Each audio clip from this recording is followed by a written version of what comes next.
Hello students, how are you? Hope you all are doing well.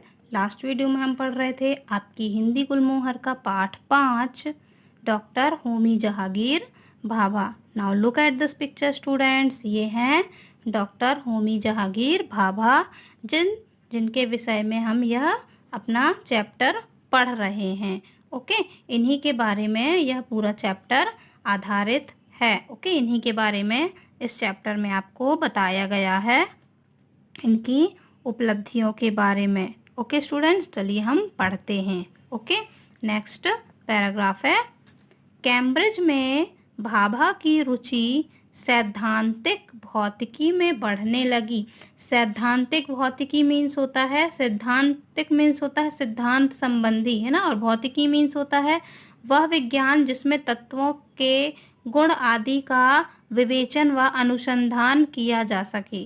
ठीक है ना। तो कैम्ब्रिज में जो भाभा थे उनकी रुचि सिद्धांत संबंधी में बढ़ने लगी, है ना, सिद्धांत संबंधी विज्ञान में बढ़ने लगी, जिसमें वे उनके तत्वों के गुणों का विवेचन और अनुसंधान कर सकें। इस बात की जानकारी उन्होंने अपने पिताजी को दी। पिताजी ने पुत्र की भावनाओं को समझते हुए उसकी आर्थिक मदद जारी रखी, है ना। उन्होंने अपने पिताजी से इस बारे में, अपनी इस रुचि के बारे में बताया, तो उन्होंने अपने पुत्र की भावनाओं को समझते हुए आर्थिक मदद, उन्हें मतलब पैसों की जो मदद थी वे उन्होंने की।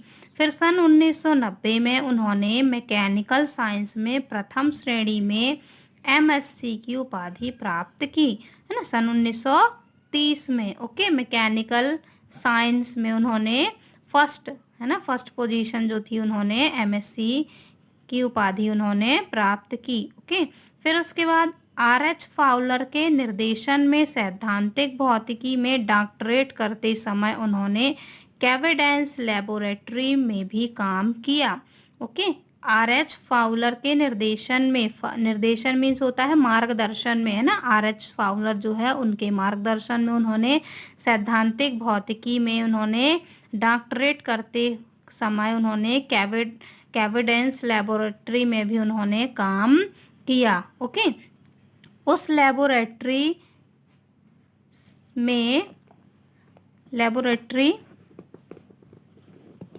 में उनका संपर्क दुनिया के नामी वैज्ञानिकों से हुआ। जब वे उस कैवेडेंस लेबोरेटरी में काम किए तो उसमें काम करते समय उनका जो संपर्क था, है ना, उनका जो मिलना जुलना था, वह दुनिया के नामचीन, है ना, मतलब बहुत बड़े बड़े नामी वैज्ञानिकों से हुआ।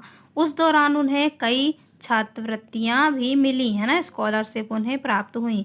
फिर उसके बाद जनवरी 1933 में भाभा ने कॉस्मिक किरणों पर अपना प्रथम वैज्ञानिक शोध पत्र प्रकाशित किया, है ना। कब? 1933 में भाभा ने कॉस्मिक किरणों पर अपना प्रथम वैज्ञानिक शोध पत्र प्रकाशित किया।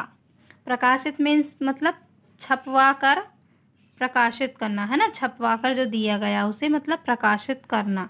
फिर है, उस पत्र के कारण उन्हें 1934 ईस्वी में आइजक न्यूटन छात्रवृत्ति प्रदान की गई, है ना। जब उन्होंने कॉस्मिक किरणों पर अपना शोध पत्र उन्होंने जब छपवाया तो उस पत्र के कारण उन्हें 1934 में, एक साल बाद, है ना, उन्हें आइजक न्यूटन छात्रवृत्ति उन्हें प्रदान की गई। उसमें 3 वर्षों तक अध्ययन में उन्हें मदद मिली। जो छात्रवृत्ति उन्हें मिली थी उससे उन्हें लगातार 3 वर्षों तक उन्हें उनके अध्ययन में मदद मिलती रही।